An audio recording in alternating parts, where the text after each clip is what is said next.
ርብቃና አቤል ገጠር ገቡ።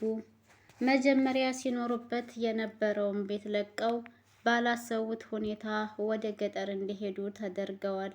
ይህንን ነገር ያቀናበረውና ሊያደርገው የቻለው ደግሞ እዩ ነው። እዩ ከጓደኛው ጋር ሆኖ ርብቃ ግን አሁን ላይ እዩን ትንሽ ትንሽ የነቃችበት ይመስለኛል።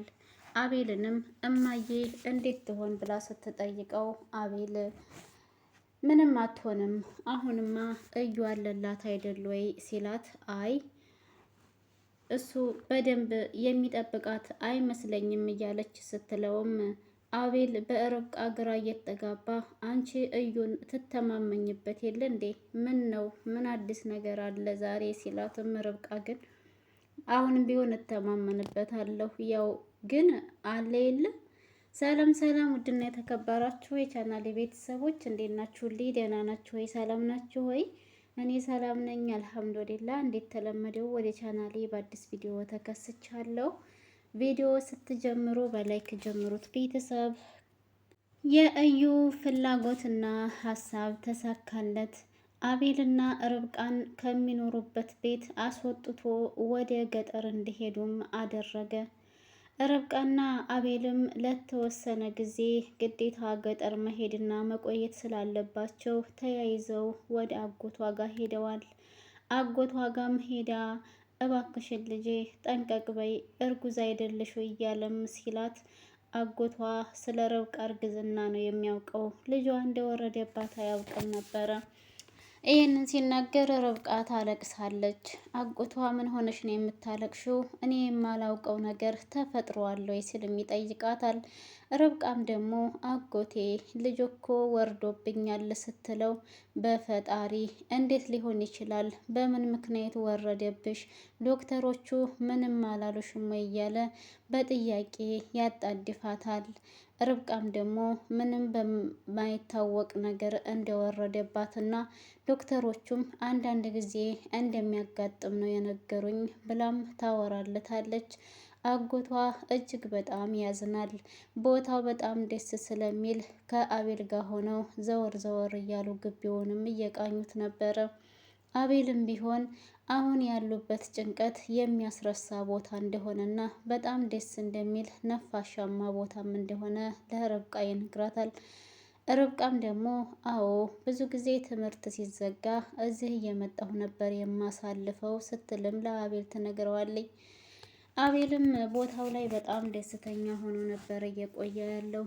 ግን አጎታቸው የተፈጠረውን ችግር ስላላወቀ እሱን ሊያዩት የመጡ ስለመሰለው ይሄ ፀሐይና ብርድ እኔን እንደዚህ ጥቁርቁር ክስል እንዳደረገኝ እናንተንም እንደዛ እንዳደርጋችሁ አልፈልግምና ወደ ቤተሰቦቻችሁ ተመለሱ ይላታል። ርብቃ ግን አይ አጎቴ አሁን ያለሁበት ጭንቀት እስከሚለቀኝ ድረስ ወደዛ መመለስ አልፈልግም ብላም ስትለው አጎትየው እንዴ ምን ሆነሽ ነው? ለምንድን ነው የማትመለሹ?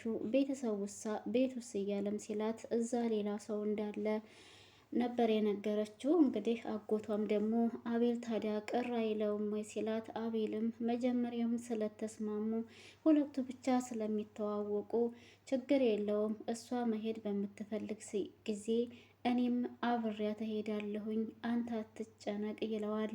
አጎትየውም እንደዛማ ከሆነ እኔ በጣም ደስ ይለኛል፣ እንዲያውም ሁልጊዜም ከኔ ጋር ብትኖሩልኝ ደስተኛ ነኝ፣ እሺ በቃ ይላቸውና እነሱ በፈለጉ ጊዜ ብቻ እንዲሄዱ እስከሚሄዱ ድረስ ግን እሱ ጋር መቆየት እንደሚችሉ ይነግራቸዋል። ርብቃም በጣም ትደሰታለች። እንዲሁም አቤል የእዩ ጓደኛም እንግዲህ ወደ ቤት ውስጥ በመምጣት ቤቱን በአንድ እግሩ አቁመዋለች። በጣም ደስተኛ እንደሆኑ እነ ርብቃ ከቤት በመውጣታቸው ነው እያወሩ ያሉት። እዩም እንግዲህ ቤቱ ራሱ በጣም ተነፈሰ እያላትም ነበረ። እናትየዋም እንግዲህ ከእዩ ጋር ያለችዋ ልጇ ናት መሰለኝ። በነገራችን ላይ ያው እንግዲህ ማሚ እስካሁን ድረስ ምንም የምታወራው ነገር የለም፣ ጸጥ ብላ ነው ያለችው። ግን እሷን ስታያት የሆነ እንቅስቃሴ አሳይታ ነበርና እዩም ደግሞ ይህንን ነገር ምን ልታወራ ይሆን ምን ሆና ነው እያለ ግራ ስለተጋባ ልጅቷም ደግሞ በጣም ፈርታለች እና ምን ሆና ነው ለምንድን ነው እንደዚህ የምትሆነው ልትናገር የፈለገችው ነገር ያለ ይመስለኛል እዩ ስትለውም እሱም ደግሞ ምንም ልትናገር የምትፈልገው ነገር እንደሌለ እና ደግሞ ምግብ ወይም ደግሞ ውሃ ፈልጋ ሊሆን ይችላል ትልና ልጅቷ ሄዳ ቶሎ ብላ ውሃ ታመጣላታለች። ውሃ በምታመጣበት ጊዜ ግን እዩ ማሚን እየጮኸባትና እየተቆጣት ነበረ። ምናልባችም ይቺ ያለችው ልጅ ማሚ የምታስታውሰው ነገር ያለ ይመስለኛልና የምታስታውሸው ነገር ቢኖር ራሱ ጸጥ ነው ማለት ያለብሽ። አንዲት ነገር አደርጋለሁ አስታውሳለሁ ብትይ ይችን ልጅሽን አልገላትም አሰቃይልሻለሁኝ እያለ እንግዲህ እየዛተባት ነበረ። እዩ እኔ እኮ ግራ የገባኝ ነገር ርብቃና አቤልን ከቤት አስወጣ። አሁን ደግሞ የቀረችው ማሚ ምንም የማትናገረው የማትንቀሳቀሰዋንም ደግሞ እንደዚህ እየጮኸባት ይገኛል። ያው እንደምታዩት እንግዲህ አሁን ላይ የቀረው ነገር ምንድን ነው? ይሄንን የሚኖሩበትን ቤት በስሙ ማድረግ ነው። ሌላ ነገር ያው ርብቃና አቤልን ማለት ነው ከቤት ውስጥ አስወጥቶ ነው ያለው። ሌላ የቀረው ነገር ቤቱን በስሙ ማድረግ እንደሆነ ስልክ ተደዋውሎ እያወራ ሰምተነዋል ማለት ነው። አይ እዩ ግን አሁን ላይ ርብቃ ትንሽ ጠርጥረዋለች።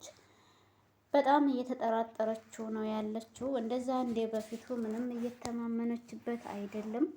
ማሚንም ቢሆን በስነ ስርዓት የሚያያት አልመሰላትም እና ለአቤልም ስትነግረው አቤል አንቺ እኮ በእዩ ትተማመኒበት ነበር፣ ምን ሆነሽ ነው እንደዚህ ያልሽው ሲላት፣ አይ አሁንም እተማመንበታለሁ፣ ነገር ግን ያው እሱ ነገሮችን ችላ ስለሚል ለዛ ብዬ ነው እንጂ አቤል ትለዋለች።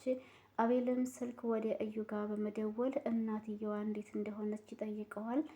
እዩም በጣም ደህና ናት የሚል መልስ ነው የመለሰው። እናንተስ የሄዳችሁበት ተመቻችሁ ሆይ ብሎም ሲጠይቀው አቤልም ደግሞ የሄደበት እንዲሁም የርብቃ አጎት በጣም ጥሩ እንደሆነ ቦታውን በጣም እንደተመቸው ደስ እንዳለው ሲነግረው ገና ከመሄድህ አጎቷ ደህና ሰው ነው ትላለህ ወይ በምን አውቀህ ነው ደግሞ ሲለውም ነበር እንግዲህ እዩ የቅናት መንፈስ። አቤልም ደግሞ አዎ በጣም ደህና ሰው ነው ያስታውቃል፣ ገራገሪ ይመስለኛል ሲለውም ነው እንግዲህ የሰማ ነው። እዩ በዚህ ንግግር በጣም ነው የተናደደው። አቤል ለምን እንደዛ አለ? ምክንያቱም እዩ ፍላጎቱ አቤልም ሆነ ርብቃ በቃ ህይወታቸውን ደስተኛ ሆነው እንዲኖሩ አይፈልግም። በጭራሽ ከነሱ ጋር ደስታ እንዲርቃቸው ስለሚፈልግ ተናዶ ይመስለኛል እንደዚህ እያለ ያለው ማለት ነው። ቤተሰብ ሪችም ወደ ርብቃ ጋር በመደወል ያለችበትን ሁኔታ ስትጠይቃት ርብቃም ደግሞ ያለችበት ሁኔታ በጣም ደስ እንደሚል ነገር ግን ትንሽ እንደከፋት ነበር ያወራቻት። ሪች ደግሞ ይህንን ስትሰማ ምን ሆነሽ ነው? ለምንድን ነው የከፋሽ? ብላም ጠይቃት። እንግዲህ ያው ርብቃ የሚከፋባት ምክንያት ስለ ልጇ ስትጠየቅ ነው። አጎቷ ስለ ልጇ ስለጠየቃት በዛ ነገር ከፍቷት እንደሆነም ነበረ ለሪች የነገረቻት። ሪችም ደግሞ ከዚህ በኋላ ምንም ነገር ማድረግ አይቻልም፣ አንቺ ተረጋጊ፣ አሁን ያለሽበት ሁኔታ ጥሩ አይደለም እያለችም እየመከረቻት ነበረ ማለት ነው ሪች። እናም ሪችም እንግዲህ የምታስተካክለው ነገር እንዳላት ያንን የምታስተካክለውን ነገር እስከምትጨርስ ድረስ ርብቃና አቤል ወደ ነበሩበት ካልተመለሱ ሪችም ወዳሉበት ቦታ እንደምትሄድ ነበር የነገረቻት። ርብቃም ደግሞ አትምጪ ችግር የለውም ያለቻት ነው። እዩና ጓደኛውም እንግዲህ ቤቱን እንደፈለጋቸው እየሆኑበትና እንደፈለጋቸውም እያደረጉ ነው ያሉት ማለት ነው። አሁን ደግሞ ሌላ ነገር እየጠነሰሱ ነው። አዞ ወንጀለኛ እንደሆነችም እያስፈራሯትና እየዛቱባት ይገኛሉ። የርብቃን ልጅ ያስወረደችው መድኃኒት ሰጥታ እሷ ናት እያሉ ነው። ግን ርብቃ ልጇ ሊወርድ የቻለበት ምክንያት እዩ ነው እንጂ አዙ አይደለችም።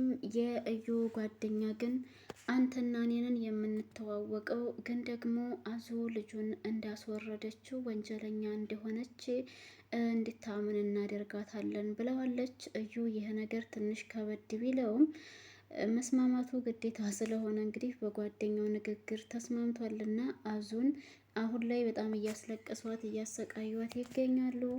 እሷም እንግዲህ ከዚህ ከቤት ውስጥ መውጣት ፈልጋለሁ ብላ ብትልም በጭራሽ መውጣት እንደማትችል ያው እየተንጣጣችባት ነች አሁን የመጣችው ልጅ የእዩ ፍቅረኛ ነታ። እናም ቤተሰብ እንግዲህ በቀጣይ ክፍል አብረን የምናየው ይሆናል። ለዛሬ የነበረን ቪዲዮ ይህን ይመስል ነበረ። ከተመቻችሁ ላይክ፣ ሼር፣ ሰብስክራይብ ማድረጋችሁን አትርሱ። ሀሳብ አስተያየት ካላችሁ ኮሜንት ላይ አስቀምጡልኝ። በሌላ በአዲስ ርዕስ እና በአዲስ ቪዲዮ እስከምንገናኝ በያላችሁበት ሰላማችሁ ይብዛ።